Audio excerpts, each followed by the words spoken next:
Hello, friends. This is Dave Hurwitz, executive editor at ClassicsToday.com. And here we are with reference recording. And this is going to be a particularly interesting one and perhaps a little bit controversial, but it certainly falls within the purview of what a reference recording is, which is the one against which all others seem to be triangulated. That makes it the exemplar, whether it's good or bad or popular matters, popular matters. Here's the point. The work is Bach's St. Matthew Passion, and the reference recording is, of course, Klemperer, Klemperers, which people have said. I've gotten several comments already. Oh, well, you have to do the St. Matthew Passion, and of course, it's not Klemperer, which is just too slow. First of all, let's get something straight. It's not too slow. It's slow. Yes, it's not too slow. Absolutely not. Many people imprint on this version and find it perfectly fine. In fact, as I pointed out to one of the commenters who said something to that effect, I said, well, it's been in print since the day it came out, and it has been lauded as one of the greatest performances of anything by anybody since the day that it came out. And the fact that, for example, the period instrument movement now knocks an hour off of Klemperer's tempo doesn't mean anything. Doesn't mean a bloody thing. Our tastes may be different today. It may be true. But even when you're talking about period instrument performances or other performances, and when Klemperer's came out in the early 60s or late 50s, what was it, early 60s? I'm not going to look at the date, but it was about then. There were other versions that were quicker. There was Joachim, which was gorgeous. There was that famous cranky old Mengelberg performance from the 30s or 40s with the Concertgebouw. It was cut and everything, but it was, for many people, one of the great Saint Mats. And so, yeah, there were other versions available. And then, of course, Richter was going to do it, and Munchinger was going to do it, and all these other people did it, even before the period instrument people got their hands on it, and they were quicker than Klemperer. But Klemperer was Klemperer. It was, first of all, astonishingly well sung. You'll never get a better cast. I mean, the cast here is just phenomenal. Pears is the evangelist. Fischer-Dieskau is Jesus. Elizabeth Schwarzkopf, Crystal Ludwig, Nikolai Gedda, Walter Berry. Incredible. And you had the Philharmonia Orchestra and chorus.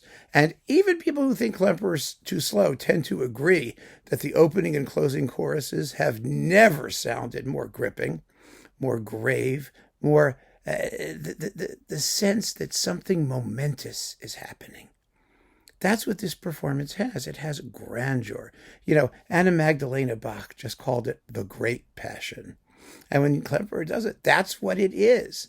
Since then, we've heard, many other performances that are gentler, softer, swifter, maybe more dramatic, more lyrical, but none more gripping, more emotionally intense, more doom-laden. It's an extraordinary performance. And, the idea that it's just too slow, and people say, it's just too slow. Nothing is just too slow unless Celibidache's conducting it. Then it can be too slow. Anybody else? Well, there's a very wide range of interpretive possibilities. And, one of the things that recent scholarship has uncovered, it's fabulous recent scholarship by Beverly Gerald and others who are, scholars of period performance practice and whatnot, is that the zippy, lickety split tempi preferred by today's period performance people were likely not what was going on back in the day. In fact, there's plenty of evidence that things were played considerably more slowly, simply because instrumentalists either lacked the capacity to play things up to the tempos that we do, that we expect, or the instruments themselves precluded that because of their sluggish mechanisms and whatnot. We know that. We know organs in Bach's day, for example, where, things tended to be slower and clunkier if they were mechanically based and whatnot. There must have been plenty of performances in the day that were quite stately, even by today's standards. And so, the idea that such and such is too quick or too slow is just hogwash. Absolutely hogwash. What matters, of course, is the quality of the singing, the phrasing, the accentuation, the shaping of the melodic lines, the way the entire piece is conceived, the entire, the whole Megillah, as we say, though maybe not in connection with the Bach passions.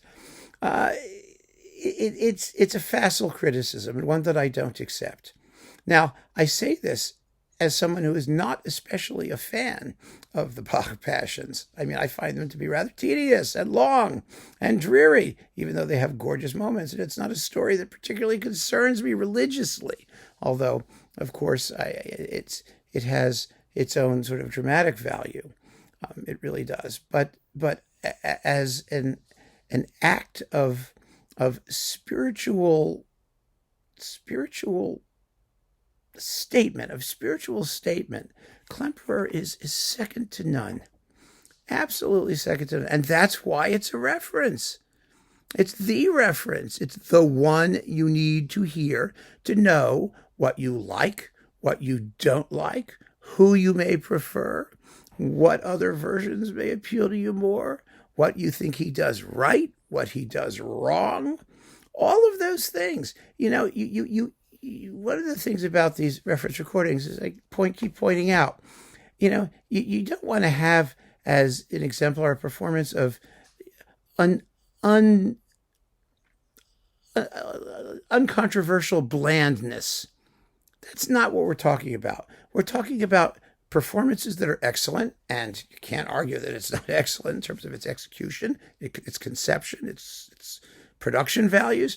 You want to have an excellent performance, but one that leaves room for other views, one that gives you a view, a picture of the work against which you can compare other pictures of the work. And God knows this performance does that.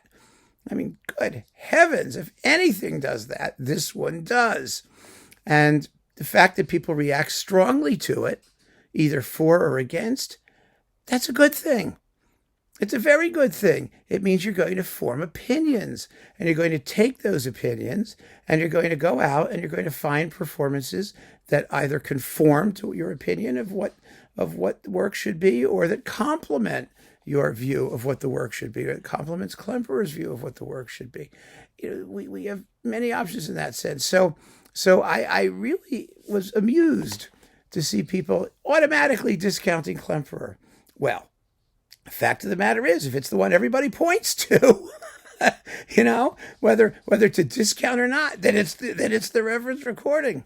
It lays claim to being the reference recording, but you know, it's a reference not just because it's slow or because it's controversial in some ways. It's the reference because it is excellent in numerous ways, especially with regard to the singers and those choruses. Oh, those choruses, my God. And it's the reference because in the popular world, it's the reference. I mean, this is the one. It's the one everybody had sitting in their attic, you know? I mean, that everybody had to get a copy of. When you thought of the St. Matthew Passion, this is the one people thought of. It's the one that was the best sold, the best promoted. I'm willing to wager that there are no recordings of the St. Matthew Passion that have sold more copies than this one. I mean, maybe one of the Richters, you know, maybe one of those, possibly. But overall, I mean, this is the reference. Now, some people have said there should be a reference for regular instruments and references on period instruments. I would agree with that, except that for me, in my view, the period instrument movement arrived on the scene too late.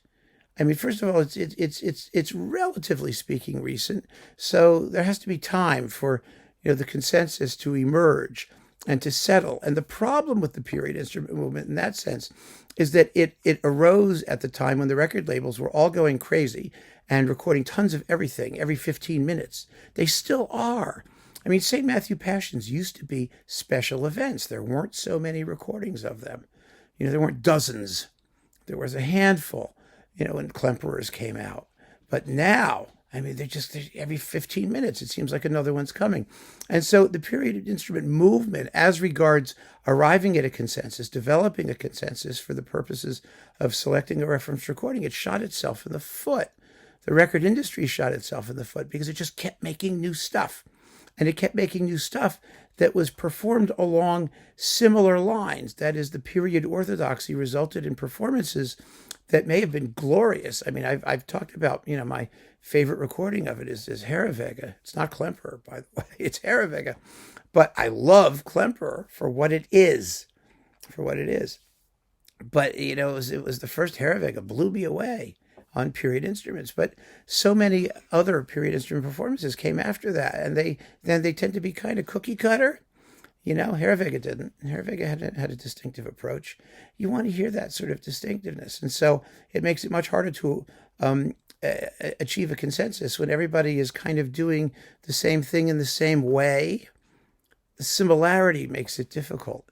And that's another reason why I find it curious that people thought that, the Klemperer is not a reference recording because it was so slow. Well, it had personality. It has character. That's part of what a reference recording has to be. All of the ones we've chosen so far have been special in their way. They're not like just any other performance. They're superb performances. Maybe not the best, but distinctive.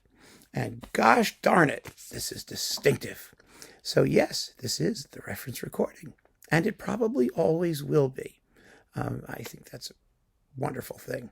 So keep on listening, friends, and thanks for joining me. Take care.